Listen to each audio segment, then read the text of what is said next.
Well, there were very few days in the year that made my grandma's face light up the way Christmas Day did.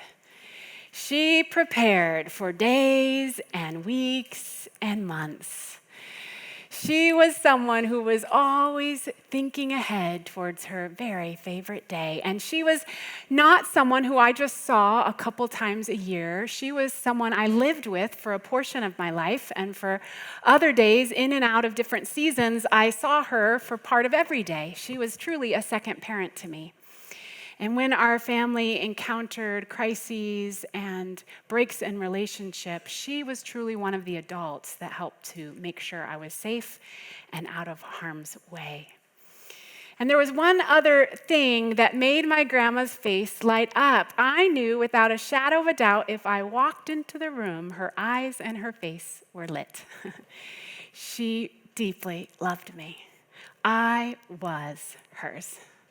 And Christmas time was a time for her to be able to share with those she loved the most in a way that she loved loving most of all. That is gift giving. She loved giving gifts. I don't know how many of you are familiar with Gary Chapman's book, An Assessment on Love Languages. Millions of people now have used it as a resource to better understand how they most readily share love with others and how they most naturally receive love from other people. And in this resource, Chapman unpacks 5 key ways that people receive and express love. It talks about words of affirmation, physical touch, gift giving, quality time, and acts of service. And my grandmother had never heard of this resource. She'd never taken the test. I am certain we would never have talked her into doing such a thing. But there was no question for any of us who knew her what her results would be: giving gifts. I have a photo here of her with a twinkle in her eye during a younger season of her life. And I like this picture because it reminds me of the twinkle in her eye she had at this time of year. And I can close my eyes and imagine her sitting next to a big giant tree in her lazy boy chair. And the tree is heavy laden with way too much tinsel.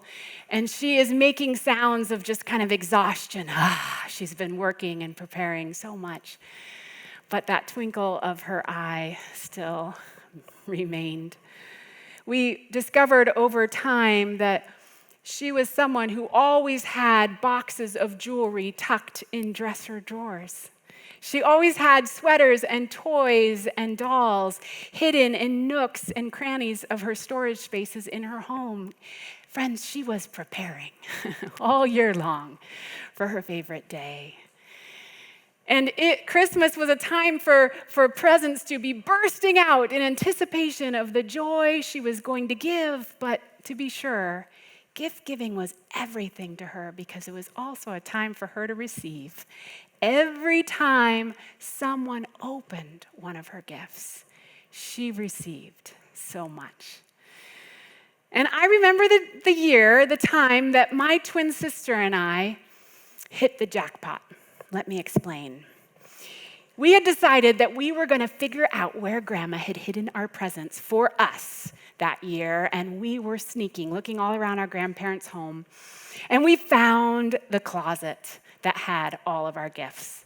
Can you imagine my excitement? Yes, I found them. All these gifts for us, for me. And we jumped for joy. Now, there's this magic moment when you are really impressed with yourself and you think you've done something really awesome, especially just before you realize the consequences to those actions. And this was like that. You see, we jumped for joy, congratulated each other, made sure to get our hands on every toy we could reach and our eyes on the ones we couldn't get to. And then a little bit later, we realized what we had really done. The whole family knew that one of the most precious things was the way Grandma felt when she saw the gasps of excitement the joy spilling out from her loved ones in the moment they first saw the gifts she'd given. And my sister and I had just had that moment, and my grandma wasn't there. That meant that Christmas day was going to be the ultimate manufacturing of excitement. It was going to have to be our best acting job yet. And it nearly stole the joy of Christmas for us because we knew we had the pressure. It threatened to steal the joy of Christmas for her.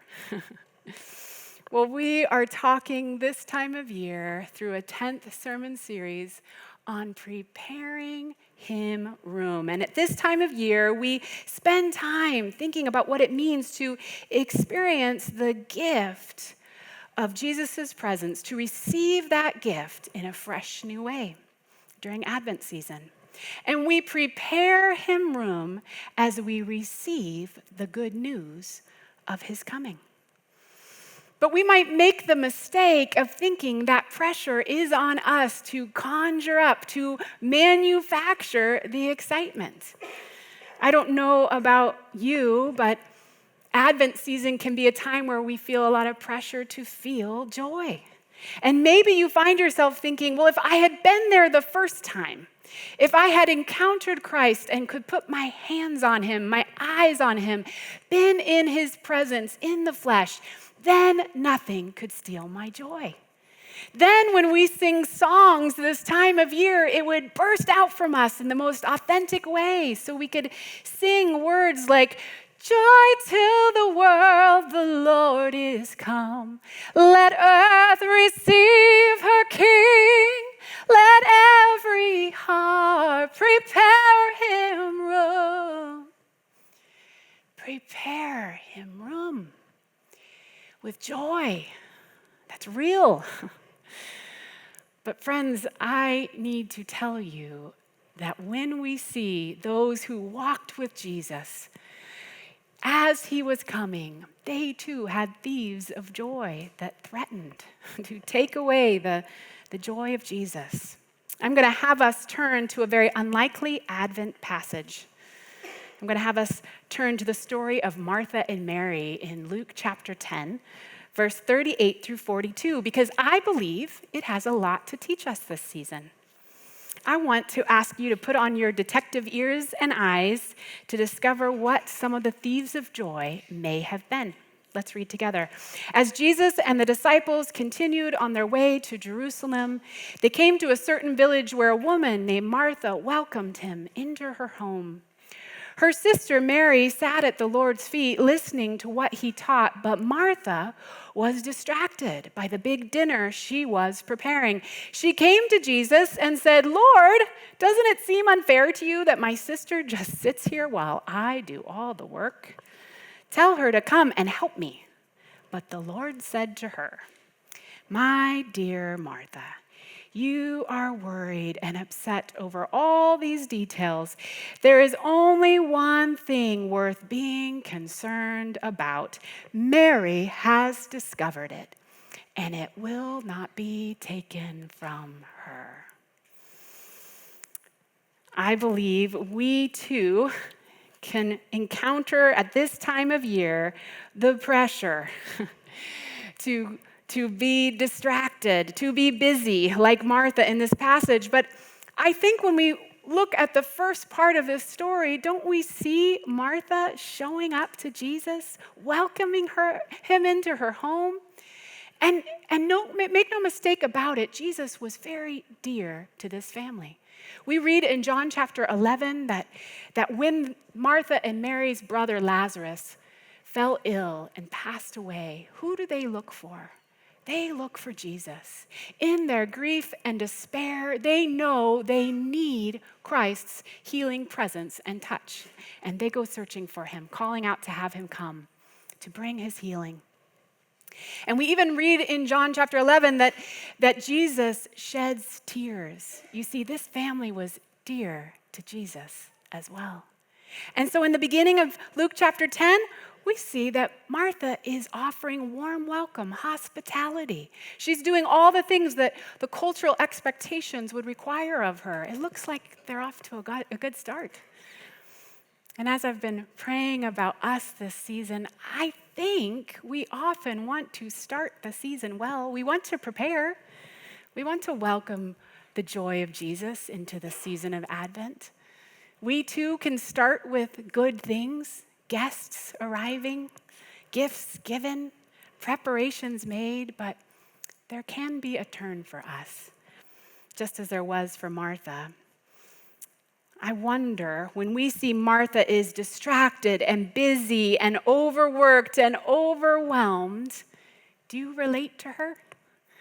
If I were to ask you, what is the thing that threatens to have you overworked and overwhelmed today? What would come to your mind? You can keep it to yourself, you and Jesus. I wonder what it is that is a thief of joy for you. I'm going to suggest 3 key thieves of joy that I have been thinking over, praying over in this passage. And we're going to talk about those first, and then we're going to look at 3 simple suggestions for us to commit to as a result. The first thief of joy I'd like us to consider is how all our preparing can make us forget what in the world we are preparing for in the first place. Jesus. Said another way, our plans and preparations can overshadow his presence. It's true, right? We get busy, distracted, heavy laden. I don't think it takes a lot of imagination to think of examples, and I'm going to go ahead and humbly share one of my personal examples. So I'd ask you to think in your own mind, match my humble example with your own. One of the things I love most every year is the opportunity to take a family photo and create a photo card that I can send with Christmas cheer to loved ones around the world. It's really important to me. As I was praying about it this week, I was thinking, it probably stems a bit from coming from a broken family. It is really precious to me that I can share the joy of our family with friends and do it in the posture of Christmas joy. But I will say there comes a time, most years, maybe every year, where you have a very serious Ashling saying to my husband and my boys, it is time for a Christmas photo. And you know how it is when one person in the family has something that's really important to them, but maybe not as important to everybody else? You see, in no uncertain terms, I was letting them know this was of the gravest importance. We were going to get this picture taken. And my boys are in university now, but really, I could say when they were young and older, and my husband, they made sure to let me know in no uncertain terms they weren't really in the mood to smile or get out of their chair or stop what they're doing or stand in front of an evergreen tree with lights on at the moment I chose. And so oftentimes I would joke with people, there's the moment the picture's taken, and then there's the moment just before that moment. When I may not be saying it, but I'm thinking something like, will you just smile and look happy for 1 minute of your life? and then, the picture's taken, and we're just a picture of peace and calm. Christmas cheer. Memories in the making. So there you go. I've humbly shared with you. That's very candid. I'd like you to think for yourself, what's an example for you where there's something that may be of grave importance to you that you expect, ask for, maybe demand, and what somebody else in your home or your circle is expecting of you, what they ask of you, or maybe don't ask, what they demand. If we're not careful, the very pressure to conjure up joy can be a thief of joy when we forget what the point of it was anyway. Maybe you find yourself needing to name something that you could let go of or do different so that you don't lose that joy. And maybe you feel like you need somebody else's permission, so I'm going to have you turn to a neighbor, somebody next to you, and I want you to say these bold words to them. You don't have to do it all. Go ahead.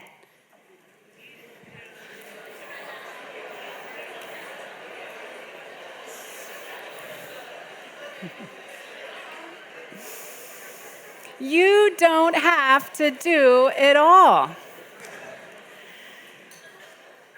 See there, you gave permission, you received permission. You might choose to do it different this year. So our first reminder, what's the first thief of joy this passage is reminding us about? That our plans and our preparations, if we're not careful, can overshadow his presence.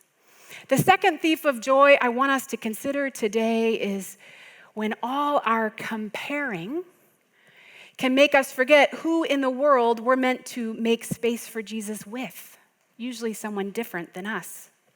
I say it this way, our preoccupations and comparisons can overshadow his blessings. What do I mean by that?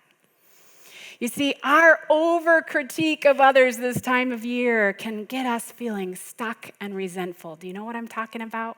When you find yourself or you're with people who are finding themselves saying, you're just not doing it right, which sometimes means you're not doing it more like us or me. And in this passage, we see Martha triangling Jesus. She was starting off with warm welcome and hospitality, and then what was she doing? Jesus, get a load of Mary. Can you talk to her for me? She's not doing what she needs to do. And lo and behold, it's not a surprise to us. What did she need to do? Be a little bit more like Martha.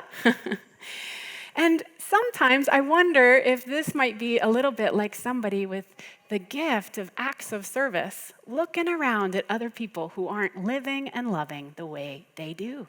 It can be disappointing. It can be frustrating. Martha felt that way. And I don't know who you have in your mind's eye who may wrestle with this, and it may cause secret pain points in your home or in your social circles. Maybe it's you.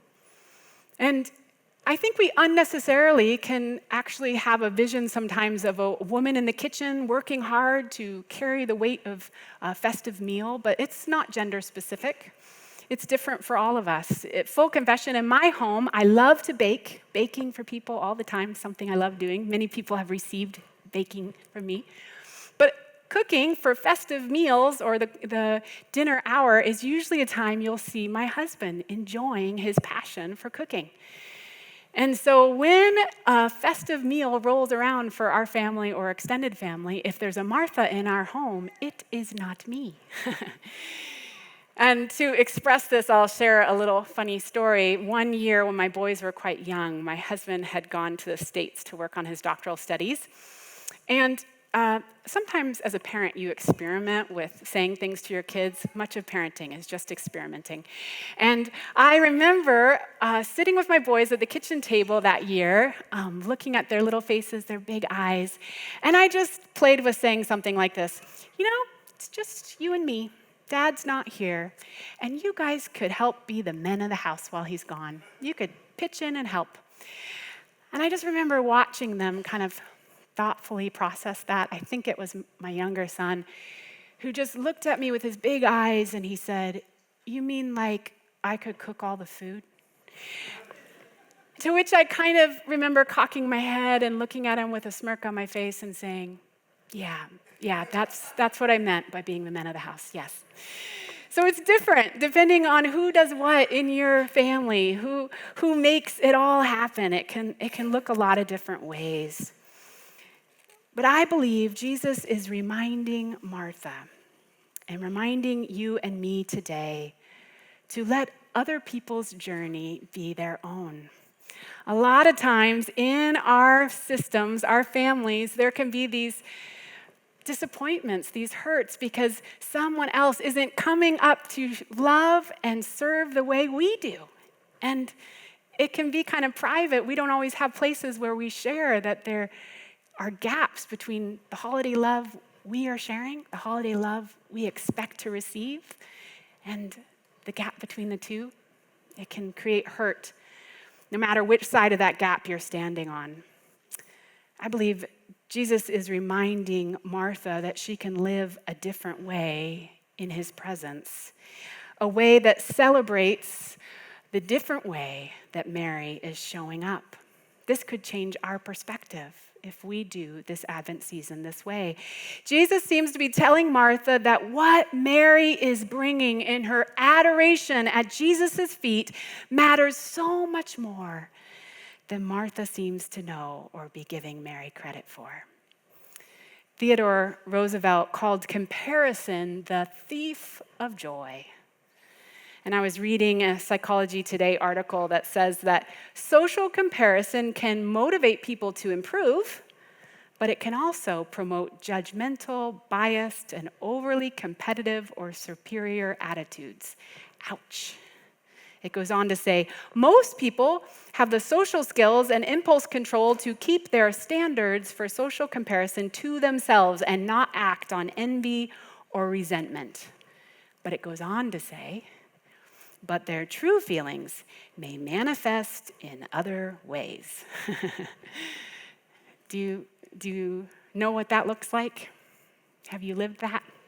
I think we all have at some point as we work out our differences. This can easily become a thief of joy for us. When we get so hyper-focused on the difference of others, on the light and love that somebody else isn't bringing into the room, and we forget to be faithful with the love and light that Christ is asking us to bring. So I want you to turn to a neighbor one more time, and I want you to say, you are more than what you're being compared to. Turn to somebody and say, you are more than what you're being compared to.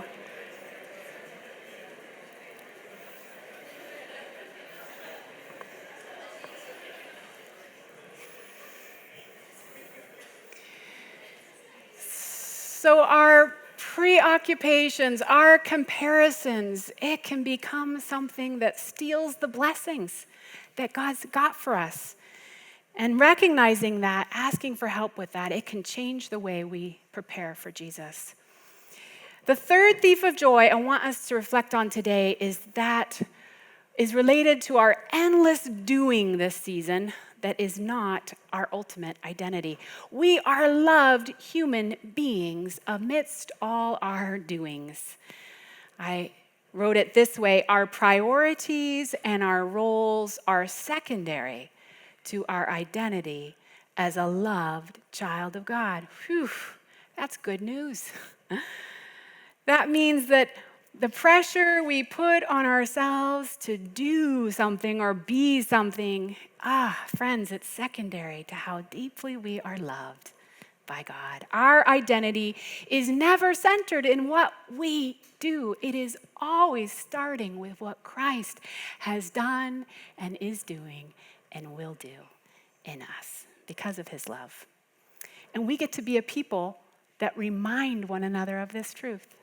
We get to be a people that remind each other of this good news. I was reading in a commentary about this passage with Martha and Mary, and this writer says that this Martha and Mary story is ultimately saying this. Listen to these words. God didn't make you to fill a role. God made you for love, to be loved by God and to express with your life how you see God loving the world. Let me say that again. God didn't make you to fill a role. God made you for love, to be loved by God and to express with your life how you see God loving the world. We live different when we know that, when we're learning that, maybe slowly. I like how John chapter 1, verse 12 seems to remind me of this, putting our primary identity in Christ. It says, he came to his own people, but they didn't want him.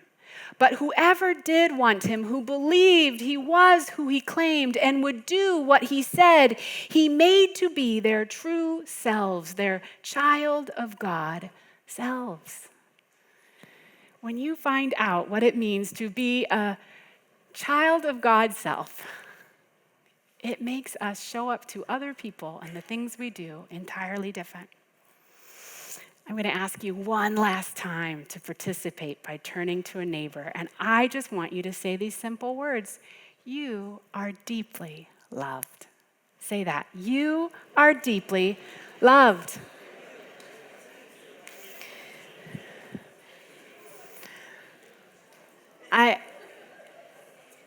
I like how that one's a little bit quieter, a little bit more reserved. Those are some powerful words we're saying over each other. But wouldn't it be something if the actual aroma, the experience of being with your 10th faith family, you walked away feeling, I just feel like I got told I was deeply loved. That might really change a lot this season. I want to encourage you to be a people like that. So our priorities, our roles, if we're not careful, it can overshadow our awareness of this deep love that changes everything. So we've talked about preparing him room and receiving the good news of his coming. We've explored the common things that can be a thief of joy, our preparations, our preoccupations, our priorities, all those 3 Ps. It can steal the joy of Jesus this season. And I've got some things for us to consider really quickly as possible ways to challenge us to do different. And this time it's 3 C's, so it's very easy to remember. 1, I want you to bravely commit to this. Let Jesus change your plans. Let Jesus change your plans. What's Jesus whispering to you this season about change? Do you remember you said to your neighbor, you don't have to do it all? If you didn't do it all and you did something a little bit different to make space for the joy of Christ, what might Jesus be whispering to you to consider changing? 2, stay curious with others who are different from you. Others is in quotations. We are living with others all the time. We're sharing homes with them. We do life different. What's Jesus doing in the lives of those who live and love differently than you? Can I challenge you to stay curious? That might mean slowing down before you speak and thinking about how the light that that person is bringing into the room is altogether different than the one God's asked you to be faithful to. Stay curious. What's God doing in their life? And 3, take turns being cherished by Jesus. Take turns being cherished by Jesus. What's Jesus asking you to give up so you can spend some time at his feet? And friends, I think this is really powerful. You see, when Jesus was talking to Martha in this passage and he said, Mary has found this better way, this better thing, this true thing to be concerned about, and it won't be taken away from her. I don't think Jesus was saying, and it's not really for you, Martha, so you stay busy. I think Jesus was saying, take turns with me. Be with me, dwell with me, learn from me. I have a lot to teach you about being my light and love this time of year. What's Jesus asking you to give up so you can spend time at his feet? Well, I began today talking with you about my grandmother. I shared with you that she was somebody who loves Christmas, and she was someone who had an inordinate amount of love for giving gifts. And she lit up when I came into the room. But make no mistake, she was an imperfect person with an imperfect love. She'd actually experienced a fair amount of trauma in her own story, and sometimes the things that bubbled out of her life also reflected that. She was still learning what it meant to have God teach her a different way.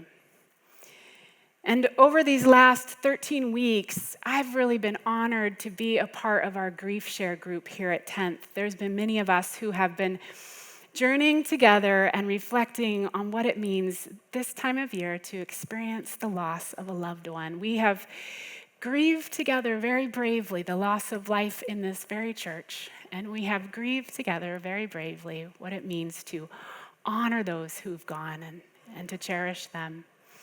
And I had an opportunity to be able to do that same thing. I was a participant fully. And I shared that in 2012, my grandmother passed away. I got a call from my mom and my twin sister letting me know that my plans were going to have to change. My boys were about 11 and 9 years old, and I was in the middle of wrapping presents, something that would have made my grandma so proud. But I needed to change my plans and make a flight to get to that side of the family as quickly as I could. And And so my flight was going to be the day after Christmas, but on Christmas Day, she passed away. So I didn't get there in time.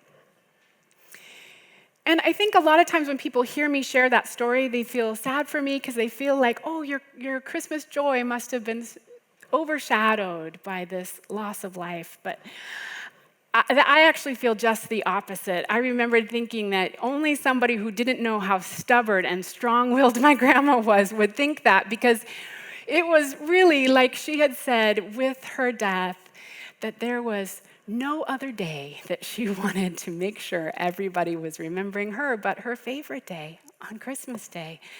And that gave me a lot of joy. The only regret I had was that I wasn't able to give her a hug goodbye and be there by her side. And I arrived the next day, and when I got there, we were in her living quarters, and her body had been removed, and we were opening doors and opening windows, and we were moving objects and random articles of clothing. We were trying to get that place cleared out, and we were pulling up bits of her clothes and putting it to our nose to see if it needed to be cleaned. And I'll never forget the way that God gave me one last gift exchange with my grandmother. You see, I saw a silky, almost new nightgown. It was beautiful, and I picked it up and I just pulled it up to my nose. And when I did, it was as though I had been immersed in the giant bear hug of my grandmother. I could smell her very presence. And I stopped. I knew the moment it happened, it was a gift. It was as though I was being reminded I was deeply loved, cherished beyond words. It was as though I was ushered back to that moment that I would sit by her feet in her lazy boy chair and spend time with her. I don't know if you know what it's like to be deeply loved like that beyond words, but it's a gift. Friends, we have lots of ways that we can love one another in this season. We can love with gifts. We can love with time and acts of service. We can love with physical touch and words of affirmation. We can love with hospitality and warm welcome, opening our doors to guests. We can audaciously love strangers we have just met. We can love people in our faith community who have been placed in our life and hearts for such a time as this. Truly a gift here at 10th. But no matter the way we love, the best way is to remind one another of Christ's deep love for you. As we share that, we become a people of joy, a people of Christ's love and light. May we be a people who share this love of Christ with one another this season. However it is that God has uniquely wired us to share it, let's keep learning better how to prepare him room and receive his coming like it's the very first time we've laid our eyes and our hands and maybe our noses on the gift of his presence. This gift is given for all who will believe and receive him, even now, even today. Let's pray. Lord, will you teach us to love with everything we've got, while we dare to let those around us love different than us. Help us to see one another with humility. Teach us to take turns at your feet being taught. Teach us to receive your presence with a joy that cannot be stolen, a joy that cannot be taken from you or from me. Amen.